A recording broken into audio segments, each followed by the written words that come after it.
मैं साइंस का स्टूडेंट रहा हुआ, जब आरएस में आकर हिस्ट्री पढ़नी शुरू की तो बाजीराव यूं फेवरेट कैरेक्टर था। अरे क्या बंदा यार बाजीराव बल्लाल, जो कभी सपना देखता कि अटक से कटक तक भारत का झंडा होगा। कहां से कहां तक? अटक उड़ीसा में एक जगह पड़ती है, सॉरी अटक पाकिस्तान में एक जगह पड़ती है, कटक उड़ीसा में, मतलब पाकिस्तान से लेके उड़ीसा ईस्ट टू वेस्ट पूरा का पूरा पूर्व से पश्चिम तक एक ही झंडा होगा, मराठों का झंडा लहराएगा। और उस बाजीराव के बारे में कि जो मात्र 40 साल की उम्र में तो मर ही गया था, 20 साल की उम्र में पेशवा बना और 40 साल की उम्र में मर गया, पर उसने 20 साल जो पेशवाई की उसमें घोड़े पर रहा, घोड़े से नीचे उतरा। क्या खौफ रहा होगा उस बाजीराव का कि दिल्ली का बादशाह मोहम्मद शाह रंगीला, क्या नाम है दिल्ली का बादशाह, और मोहम्मद शाह रंगीला के एक दिन दरबार में बातें कि यार बाजीराव क्या है, बाजीराव कौन है, बाजीराव से आजकल इतना कैसे चर्चा सुन रहे हैं, और उसके कोई मंत्री संतरी बैठे, उनका बादशाह आपके सामने बाजीराव कोई चीज नहीं है, आप हो, आप मुगल बादशाह, बाजीराव छोटा मोटा यूं मराठा है, उधर फड़फड़ करता रहता है, आपका क्या लेता है। और राजा ने कहा सही बात, सेनापति ने कहा सर हम तो आपके सेनापति, आज्ञा दो, उस बाजीराव को कभी भी मार सकते हैं। ये बातें बाजीराव ने सुनी कि कल दिल्ली में मेरे बारे में बात हुई और कहा गया कि मैं कुछ भी नहीं। अगले दिन बाजीराव मात्र 500 घुड़सवार लेकर, कितने घुड़सवार लेके, दिल्ली की तरफ कूच करता है, दिल्ली की तरफ जाता है। केवल कितने आदमी है? जब वो दिल्ली के पास पहुंचा ना, दिल्ली का बादशाह और दिल्ली के सेनापति दिल्ली छोड़कर भाग गए थे। अगले 3 दिन तक औकात नहीं हुई कि कोई अंदर घुसे। बाजीराव दिल्ली के बाहर बैठा रहा, दिल्ली के अंदर गया ही नहीं, दिल्ली के बाहर बैठ के शिकार किए, लेकिन मुगल बादशाह की औकात नहीं थी 3 दिन तक दिल्ली वापस आ जाए। वो बाजीराव है। कहते मोहम्मद शाह रंगीला ने एक दिन दरबार में कहा यार मैं इस आदमी का चेहरा देखना चाहता हूं, सर मिल लो। उसने कहा डर लगता, मिलूंगा तो नहीं। उसकी पेंटिंग बनाई जाए एक, और पेंटिंग बना के मुझे दिखाई जाए। एक पेंटर ने बड़ी शानदार पेंटिंग बनाई, पेंटिंग में सीन है, बैकग्राउंड दिखाया हुआ है, सूर्य भगवान ढल रहे हैं, पीछे घायल घायल घायल लोग पड़े हैं। यूं लगता है जैसे सूर्य जब अस्त हुआ तो युद्ध समाप्त हो गया। भाई शाम को सूर्य अस्त होता तो युद्ध क्या कर देते, बंद, और युद्ध में बहुत सारे लोग क्या हुए, घायल। ये सीन है। मेन फिगर जो दिखा, ये बैकग्राउंड, मेन फिगर में बाजीराव एक घोड़े पर चढ़ के जा रहा है। ऐसा लगता है बाजीराव ने युद्ध में भाग लिया, युद्ध समाप्त हो गया है, शाम के समय घायलों को उठाया जा रहा है, बाजीराव युद्ध छोड़ के जा रहा है। पूरे दिन जब युद्ध के अंदर रहा तो युद्ध में थक गया वो बहुत ज्यादा, इसलिए यूं निढाल, एक तो आदमी यूं बैठा रहता है, वो यूं बैठा है घोड़े के ऊपर, और घोड़े की जो लगाम होती है, रस्सी होती है, घोड़े की रस्सी उसने अपने दोनों पैरों के बीच में दबा रखी है कि अब उसमें अब जान नहीं बची, पूरे दिन लड़ा है, तो आराम से घोड़े पर यूं जा रहा है। और जब वो जा रहा है तब उसे याद आएगा अरे खाना तो आज दिन में खाया नहीं, युद्ध के मैदान में खाना कहां पे, वहां पे। तो उसके जेब में कुछ गेहूं के दाने हैं, तो उसने एक हाथ में अपने गेहूं के दाने ले रखे, दूसरे हाथ से मसल रहा है उनको कि भाई गेहूं खा के थोड़ा बहुत टाइम कर लूंगा। पेंटर ये बताना चाहता है कि बाजीराव को खाना खाने का भी अवसर नहीं था, उसके खाना खाने की भी दिमाग में आती नहीं थी, उसके दिमाग में केवल युद्ध युद्ध और युद्ध चला करते थे। वो 20 साल तक बिना खाने पीने की परवाह की अपने घोड़े पर बैठा रहा, उसने खाना भी कहां खा लिया था, अपने घोड़े पर। ऐसी पेंटिंग बना के मोहम्मद शाह रंगीला के सामने रखी गई। मोहम्मद शाह रंगीला ने पेंटिंग देखेगा, साइड में लो मुझे डर लगता है। उसकी पेंटिंग से दिल्ली का मुगल बादशाह डरता था। उस बापड़े बाजीराव को मूवी में क्या दिखाया है, नचाया उसको, है ना, और यूं घूम रहा है काशी भाई, काशी भाई।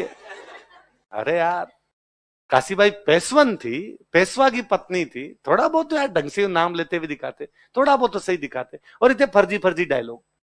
वो हैदराबाद के निजाम को गिरफ्तार करता है, हैदराबाद के राजा को बोला करते निजाम, क्या बोलते, तो हैदराबाद का निजाम उसको संधि के लिए बुलाता है। एक सीन है इसमें देखना, हैदराबाद का निजाम बैठा, दोनों साइड में शेर बांध रखे हैं उसने, और नीचे बाजीराव सामने आके बैठा है, और निजाम कहता कि बाजीराव तुम गिरफ्तार हो अब। और बाजीराव कहता निजाम ध्यान दो, तुम्हारे आसपास में जितने लोग खड़े हैं सारे मेरे हैं, गिरफ्तार तुम हो, गिरफ्तार मैं नहीं हूं। फिर हैदराबाद का निजाम संधि करता है, संधि करता है तो दोनों बातचीत करते हैं। इतने वाहियात डायलॉग है कि बाजीराव वहां बैठ के कहता है राजाओं में एक ही राजा, उसे कहते हैं निजाम, फलों में एक फल, उसे कहते हैं आम। मतलब दो राजा आपस में बात करते हैं, जैसे बात करते हैं, फलों में फल आम होता है, राजाओं में राजा निजाम होता है। यदि दो राजा ऐसे बात करते हैं फिर तो भाई साहब वो शायरियां भी बुलवाई दो, शीशी भरी गुलाब की पत्थर से तोड़ दूं, तेरे खत का जवाब नहीं आया तो खाना पीना, खून से खत लिखता हूं शाही मत समझना, तेरे प्यार में मर रहा हूं जिंदा मत समझना। ये वाली भी लिखवाई देते बाद में, थर्ड ग्रेड शायरी आप करवानी थी। कपड़े धोती हूं कूट कूट के तेरी याद में रोती हूं।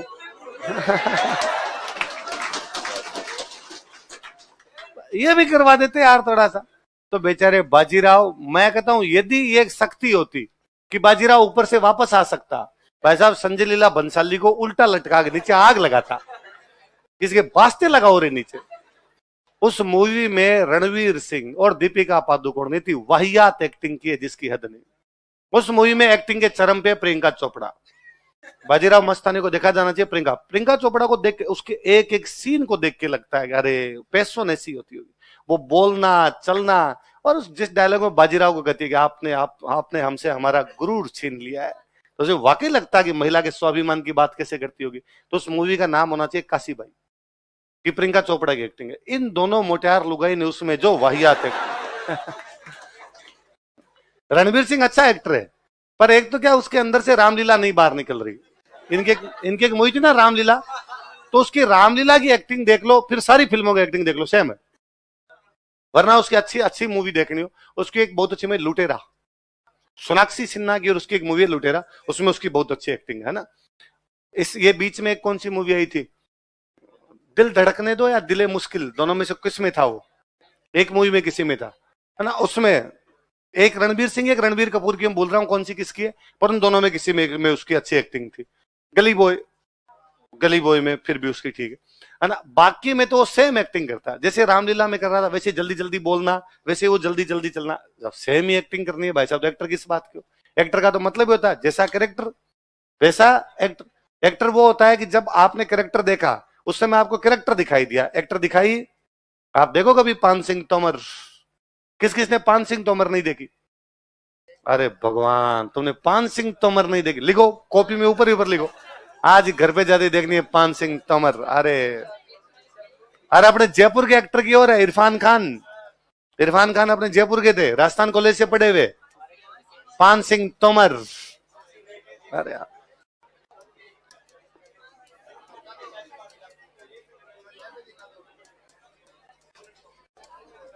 हा? क्या?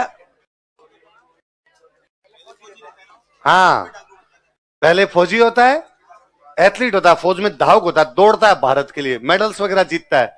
बाद में जब रिटायरमेंट होके आता है तब उसको पता चलता है कि यार जिंदगी उतनी सरल नहीं है जितनी है, तो डाकू बन जाता है। तो उसके बड़े जोरदार डायलॉग, डाकू नहीं साहब बागी कहिए बागी, डाकू तो संसद में रहते हैं, हम तो बागी हैं। तो यार पान सिंह तोमर तो देखोगे आप, पान सिंह तोमर जब देखते हो एक सेकंड आपको नहीं लगता कि वो इरफान खान है, आपको लगता है पान सिंह तोमर ऐसा ही होगा। हमने पान सिंह तोमर को नहीं देखा ना, हमें उसकी शक्ल पता है ना कैसे चलता था, पर इरफान खान को देखते हैं तो लगता है पान सिंह तोमर ऐसे। इरफान खान की तो सारी मूवियां ढूंढ ढूंढ के देखो। क्या हिंदी मीडियम है ना, और हिंदी मीडियम में तो मेरे को तो उसका वो डायलॉग सबसे अच्छा लगता है।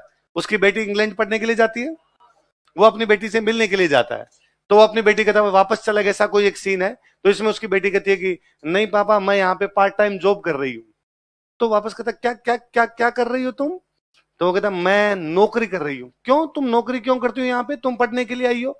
और वो कहती है कि अरे मुझे तो लगा आप खुश होगे कि मैं अपने पैरों पर खड़ा होने की कोशिश कर रही हूँ, मैं जिम्मेदार बन रही हूँ, मैं यहाँ रहने का खर्चा भी निकाल लूंगी और जो आपसे पैसे लिए पढ़ाई के वो भी चुका दूंगी। इरफान को वापस कहता तुमने जो मेरे से पैसे लिए तुम चुकाओगी। हाँ पापा आपको राजी होना चाहिए, मैं जिम्मेदार होने की कोशिश कर रही हूँ। नहीं, मैं तो ये नहीं समझ पा रहा कि तुम जिम्मेदार हो रही हो, मुझे गैर जिम्मेदार ठहरा रही हो। मुझे डायलॉग बहुत अच्छा लगता है। आजकल हर तीसरा स्टूडेंट आ कहता है मैं पापा से पैसे नहीं लेना चाहता, मैं खुद कमाना चाहता हूं। क्यों कमाने, लेने हैं पापा से, खूब सारे लेने हैं, जितने लिए जा सकते हैं उतने लेने हैं। होना ये चाहिए कि जिस दिन हम कमाएंगे जितने लिए उतने एक महीने में चुका दिए जाएंगे। हम कमाएंगे उस दिन सारे चुका देंगे, पर जब तक पढ़ रहे हैं तब तक तो पापा से लेने हैं। इतना क्यों जिम्मेदार होना है कि ये 6,000 रुपए भी हम कमाई करके करेंगे, हम इतने जिम्मेदार हो जाएंगे, इसका मतलब पापा गैर जिम्मेदार है। तो ये फर्जी बातें हैं सब। हम पापा पे बोझ नहीं बनना चाहते। अरे टाबर पापा पे बोझ नहीं होते हैं, पापा का कर्तव्य है आपको पढ़ाया, आप अपने संतान को पढ़ाओगे, वो अगली संतान को पढ़ाएगा, पीढ़ी दर पीढ़ी है तो चलेगा। उसके अंदर इतना क्या, मुझे वो डायलॉग देख के लगता है कितना सही बात बोली है इसने। कि किस बात की, फालतू का लोड लिए घूम रहे हैं। फिर स्टूडेंट कहता है सर नहीं मैं साथ में पढ़ाई भी कर लूंगा और साथ में जॉब भी कर लूंगा। तो दो स्टूडेंट है, एक खाली पढ़ाई करता है, तू पढ़ाई भी करेगा और जॉब भी करेगा, तो वो ज्यादा पढ़ेगा अंतरे से। कंपटीशन का मतलब तो यही है ना, जो ज्यादा पढ़ेगा उसका सिलेक्शन होगा। तू 8 घंटे जॉब करेगा, 8 घंटे पढ़ाई करेगा, वो 16 घंटे पढ़ाई करेगा। वो पास है, तू फेल है, तो कर जॉब, 3-4 बार फेल हो ले। तो इस प्रकार की फर्जी फर्जी बातें भी कभी करनी होना ये चाहिए। वो दिलीप सर पहले एग्जाम्पल दिया करते थे, शाहरुख खान का एग्जाम्पल देते कि शाहरुख खान, जब शाहरुख खान के फादर एक्सपायर हो गए थे, तो शाहरुख खान अपनी मम्मी के पास गया और मम्मी को जाकर, भाई मम्मी पॉकेट मनी इस बार मुझे कम दे दो। भाई पहले पापा थे तो मैं पॉकेट मनी ज्यादा लेके जाता, अब पापा नहीं है तो मैं घर चलाना पड़ेगा, तो तुम थोड़ी पॉकेट मनी कम दे दो, मैं थोड़े खर्चे कम करता हूँ। शाहरुख खान की मम्मी ने कहा, नहीं बेटे, खर्चे कम मत करो, कमाई ज्यादा करो। खर्चे कम मत करो, कमाने के बारे में सोचो, कमाओ ज्यादा, खर्चे कम क्यों करने हैं? खर्चे उतने कर, मैं तो कहता हूं थोड़े और लेके जा, पर ये सोच कि इतना कमाऊंगा कि ये सब चुका दूंगा। आदमी इस मामले में कंजूस हो कि खर्चे कम कर कर कब तक पार चलेगी अपने। इसलिए इरफान खान की सारी मूवी देखनी, देखोगे आप। और या कभी एक यूट्यूब पे पड़ी, आप कभी एक मूवी देखना 1971,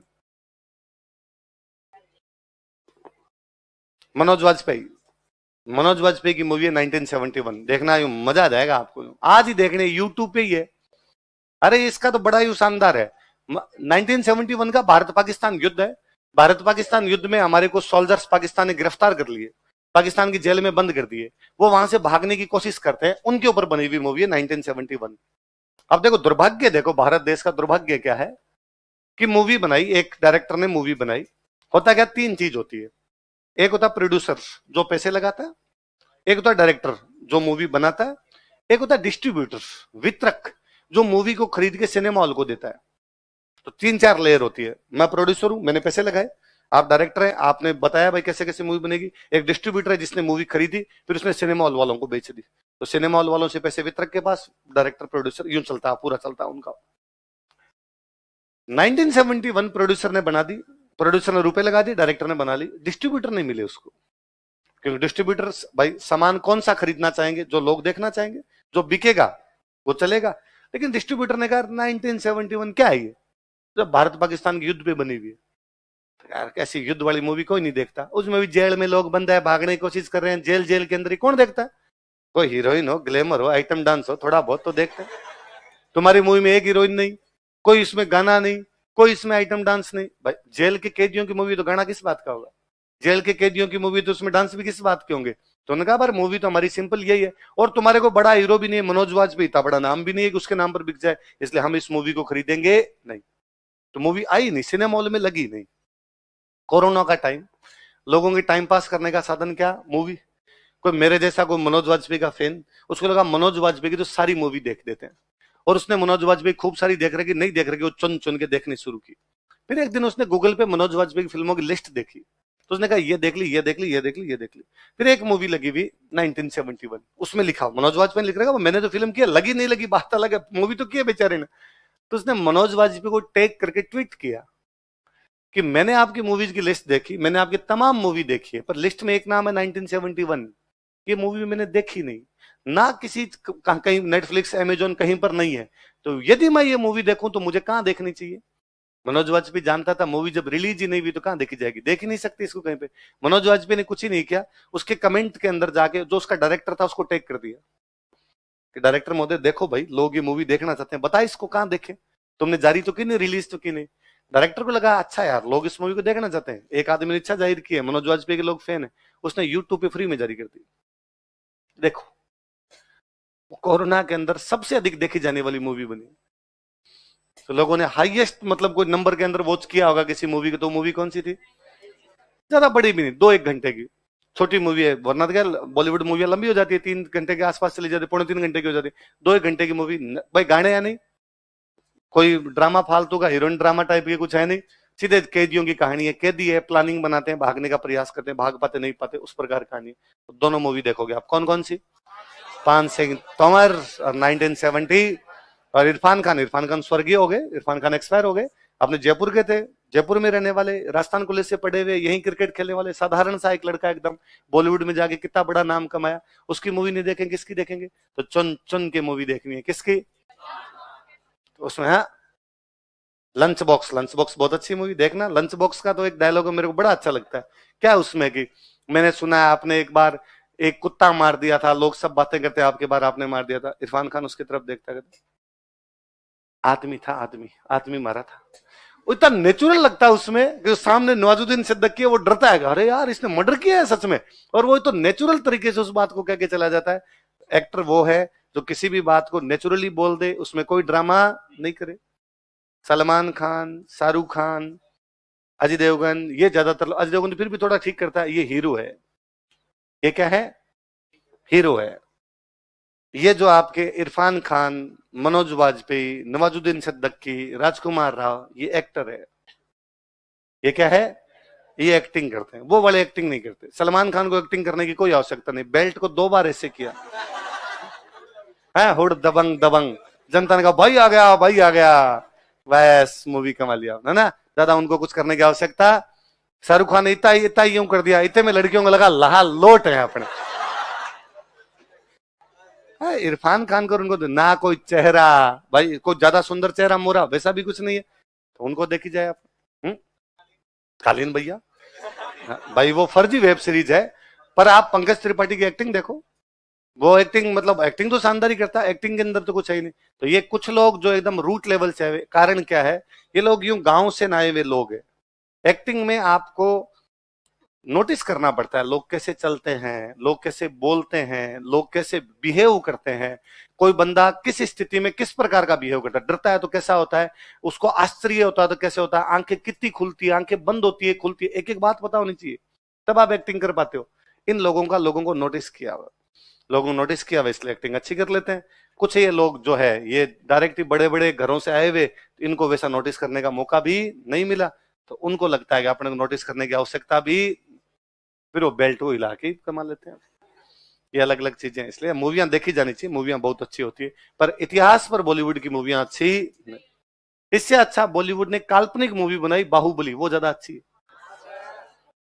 साउथ इंडिया बाहुबली भाई, किसी आप कोई राजा का कैरेक्टर नहीं, पर फिर भी उसमें खूब सारी चीजें देखो, आप एंशिएंट पढ़ोगे तब आगे और पढ़ोगे। बाहुबली में एक सीन है जिसमें भल्लाल देव जब लड़ता है ना, तो उसके रथ के आगे एक मुसड़ लगाया हुआ है, यूं लोगों को मारता हुआ चलता है ना। एक उसमें सीन है जिसके अंदर एक वो पाइप से उसमें पत्थर लगा लगा के फेंकते हैं, मारते नहीं हो, वो 2 हथियार है, आगे आप पढ़ोगे। हमारे एक राजा हुए थे अजात शत्रु, कौन राजा हुए? अजात शत्रु के पास 2 हथियार थे, रथ मुसल और महाशिला कंटक।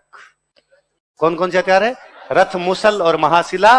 रथ के आगे मुसल लगा दिया, नाम क्या हो गया? रथ मुसल। महाशिला, शिला का मतलब पत्थर, महा मतलब बड़े, बड़े पत्थरों को फेंकने वाला, महाशिला कंटक। तो उसमें थोड़ी थोड़ी हिस्टोरिकल बातें हैं, पर फिर भी किसी राजा को एग्जैक्टली आप नहीं कह सकते उस राजा पर है, उस राजा पर नहीं, पर फिर भी उन्होंने बहुत अच्छी बनाने की कोशिश की। साउथ इंडिया वाले सच में अच्छी बना लेते है ना। अपने बॉलीवुड वालों को तो इतना कचरा बनाना होता है, इतना हाउसफुल टाइप की मूवी बनाते हैं, ओम शांति ओम है, झेली नहीं जाए भाई साहब। इसलिए बॉलीवुड पूरा बट्टा बैठ गया। इसलिए पिछले कुछ सालों के अंदर अपने को, आपको मैं पिछले 5-6 सालों की पूछूंगी अच्छी मूवियां कौन सी, अपने को सारी साउथ वाली नजर आती है।